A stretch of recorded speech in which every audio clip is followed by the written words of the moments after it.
So, hello and welcome along to another edition of Isolation Interviews for Hospital Radio Reading and for my YouTube channel.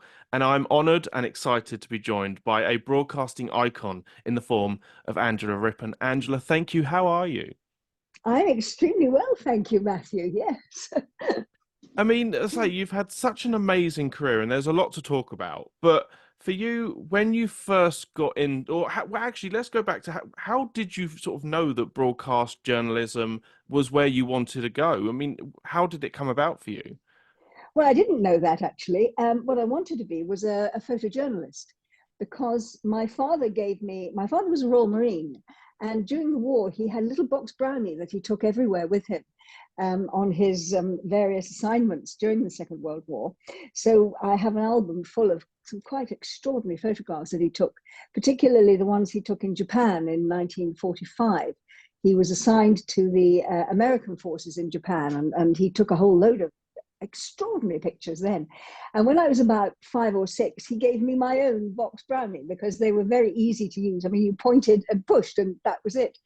And so from a very early age, I wanted to take photographs, and indeed I still do. Um, but as I grew up, I thought I wanted to write and take pictures. I wanted to be a photojournalist. But there was very little sort of career opportunity to do that because we didn't have that kind of career advice when I was at school. And so the general idea was that I was going to go to university and be a teacher. But I saw an advertisement in my local newspaper for someone to work in the photographic department. And so in my final year, when I was due to take my three A levels in history, geography, and geology, I left school, much to the dismay of my teachers, and went to work in the local newspaper in the photographic department. And after 2 years, I persuaded that was for the daily and evening paper, the Western Morning News. And I persuaded the local Sunday paper, which had two other regional papers as well, to take me on as a reporter. Because in those days, I mean, we are talking about over 60 years ago, you didn't actually go to university to do journalism. You had an apprenticeship. I was indentured to the newspaper for 3 years. And in that time, I had to do shorthand and typing because we didn't have little, radio recorders then, and take a degree, one in law, because as a journalist, I had to understand about libel and slander, and in politics, everything from understanding how parish councils worked, right the way through Parliament, European law, all the way up to the United Nations. So at the end of my 3-year apprenticeship, I had 2 degrees. I could type and I could take shorthand. And I was writing quite a lot in my newspaper under a byline. It had my stories had my name on them. And one day, the local television station in Plymouth, who looked after the Southwest for Devon and Cornwall, rang me and said they liked what I wrote and would I like to go and see them. So I did. I did an audition and they offered me a job. And I remember thinking, well, I may never get the opportunity to work in television again. So why not? I finished my apprenticeship, so I could always go back to being a photojournalist, taking pictures and writing stories. But I did my first job, and I know this because I just looked at it the other day. I still have my contract actually, on September the 5th, 1966. So in September of this year, it'll be 58 years that I've been working in television.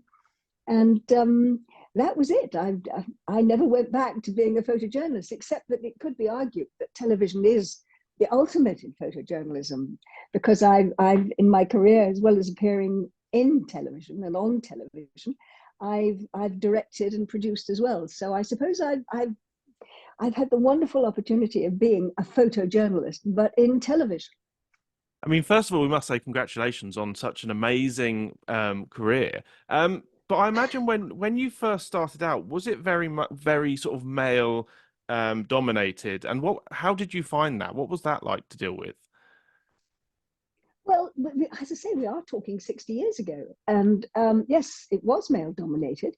But what I found at the time, I mean, it was before we went sort of later in the 1960s, when it was, burning your bra and women's rights and all the rest of it.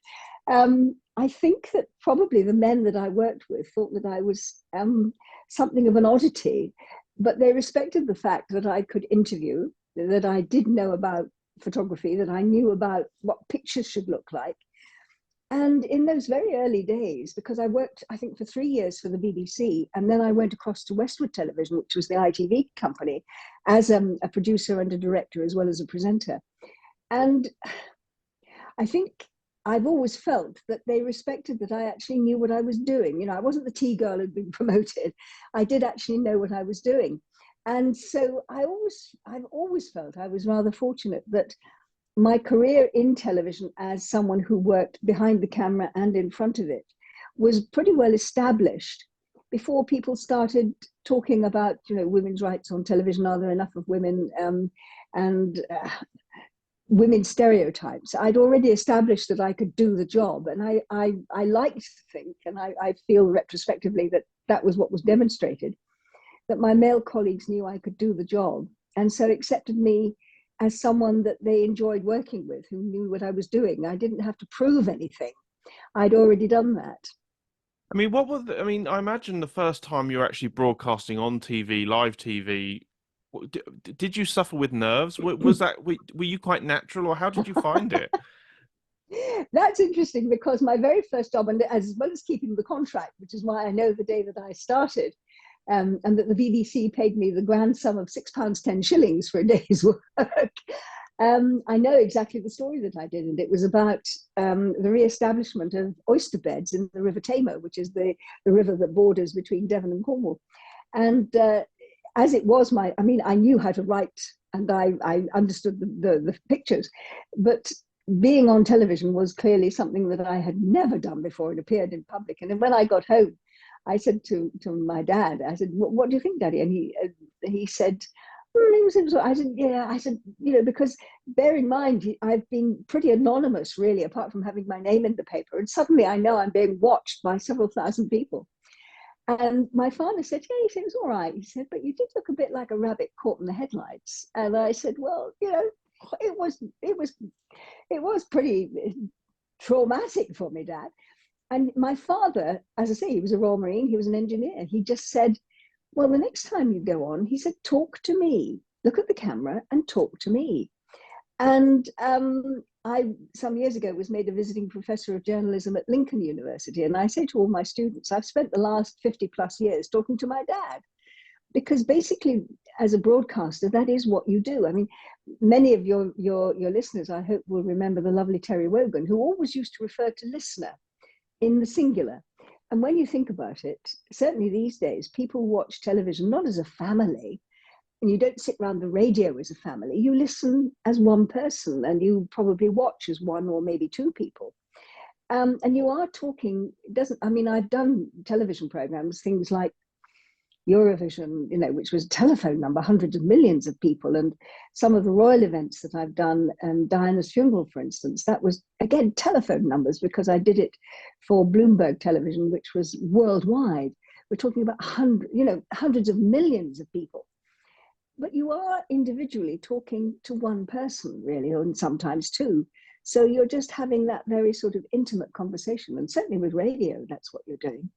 And so really, that's what I've done. Yeah, my dad sadly died some years ago, but I still talk to my dad when I'm looking at a camera. It's funny And that because helped me certainly to get over my nerves, I think, yes. I was going to say, it's funny because so many people who are in, you know, sort of the media are actually quite shy. You would think that they were very confident and quite, you know, brash and everything, but actually there's a lot of vulnerability, I think. And do you think that maybe makes for a better broadcaster? I don't know. No, I think you have to be confident in what you're doing, because what you learn very quickly is that that myopic eye of the television lens is very intrusive and will pick up anything. And if you're not confident in what you're doing, why would the people trust what you're saying? I think that was what I discovered when I was reading the news.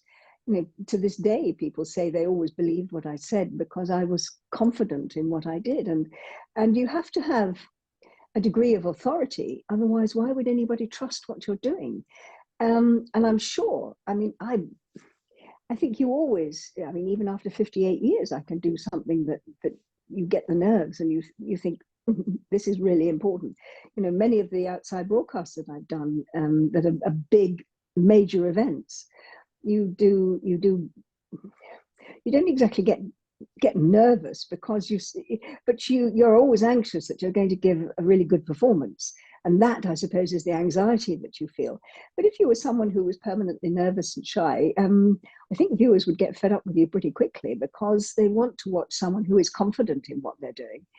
And also bear in mind that now, I know this from the young people that I talk to who certainly go to university to do media studies and who want to work in television. For every job that there is available in television, there are probably 300, and I'm not exaggerating, probably 300 applicants. And so you're going to take someone who can stand in front of a camera or a microphone and be confident in what they're doing, because if they're not, it will show. And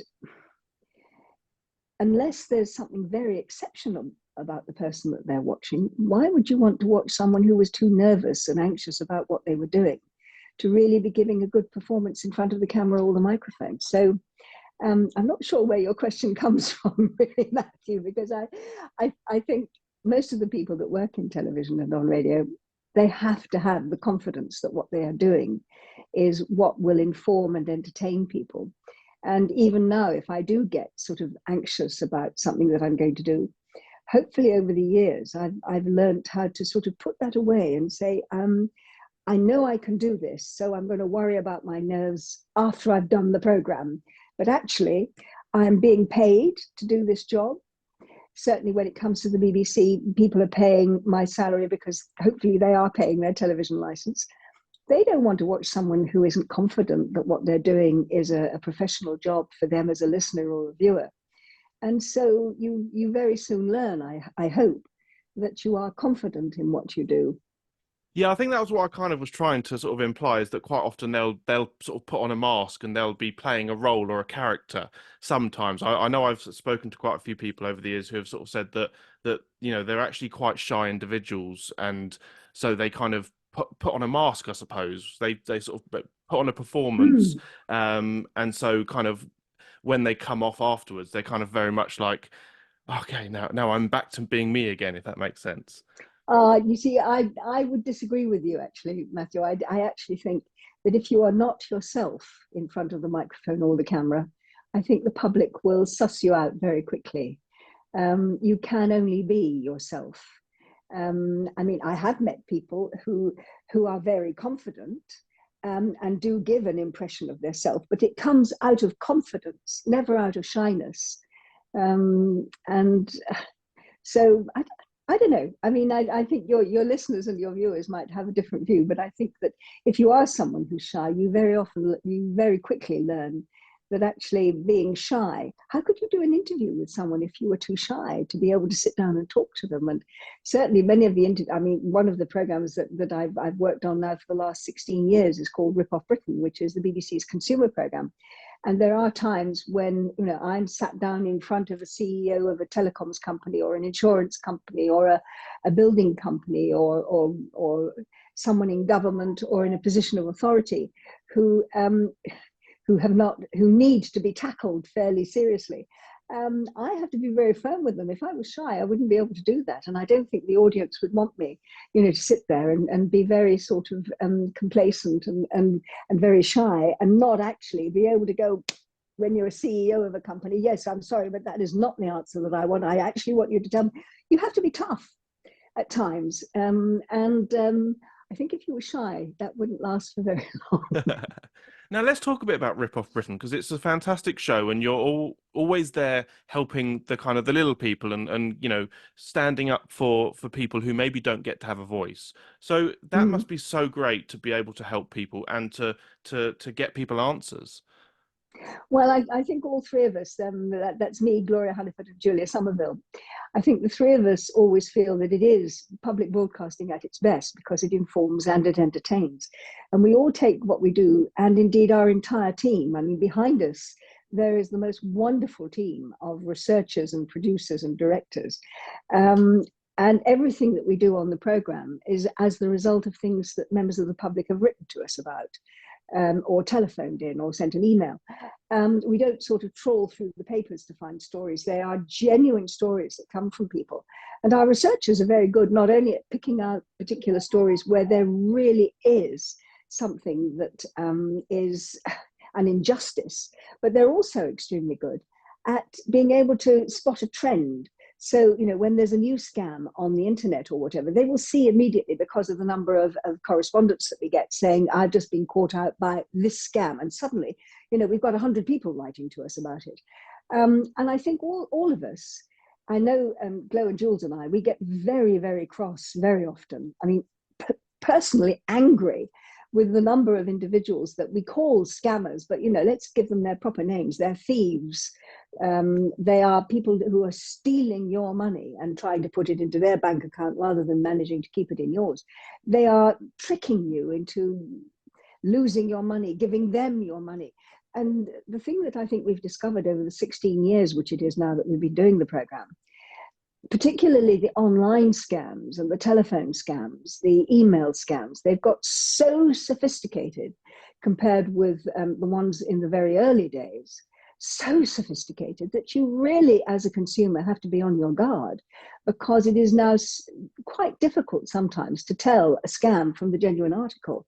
Similarly, we have, I mean, in the series that's going to start on the 20th of May, for instance, we've done we've done one entire program which is devoted just to energy, to looking at people's bills, at looking at customer service, at looking at the introduction of smart meters, anything and everything to do with it, because people are so anxious these days about how their money is being spent and why they're not getting good service from their utility companies. So we've devoted one entire program to that based on people's experiences.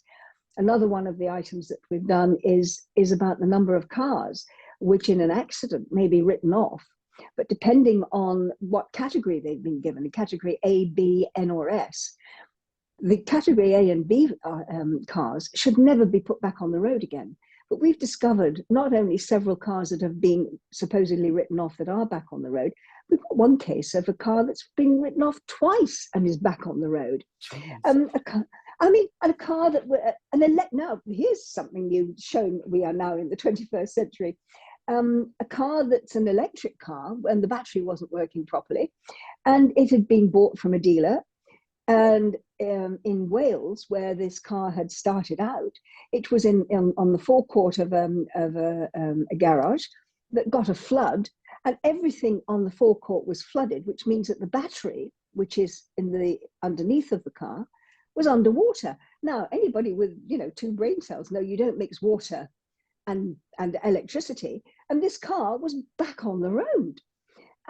So all sorts of things that are injustices, and all sorts of things that are the sort of consumer things that can trip you up, are the things that we look at and try and solve. And we try to get solutions for people. We don't always manage, but we do, I think, 85–90% of the time get a solution for people. But the thing that I think we always find is that people say to us, that is such a good program, I've learnt so much from it, or you've saved me so much money. And I think we are always enormously grateful to the people who write to us and tell us about things, because very often people will not admit to having been scammed because they feel silly. They say, and they say to us, oh, I feel so stupid because I've done that. But they are brave enough to come out and say, this is what happened to me, this is what I fell for. And using that genuine example, we are able to let people know these are the scams or the pitfalls that you're going to face as a consumer.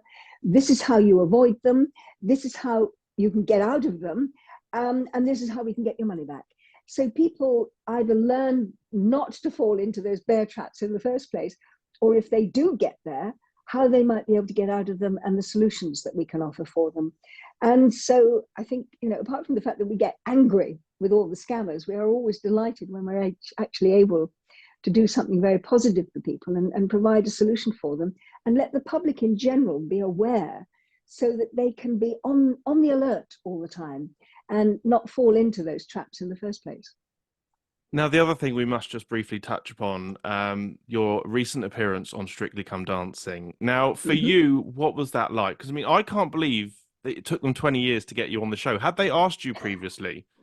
No, they hadn't. And some of your listeners may remember that I introduced Come Dancing back in the late 70s and early 80s.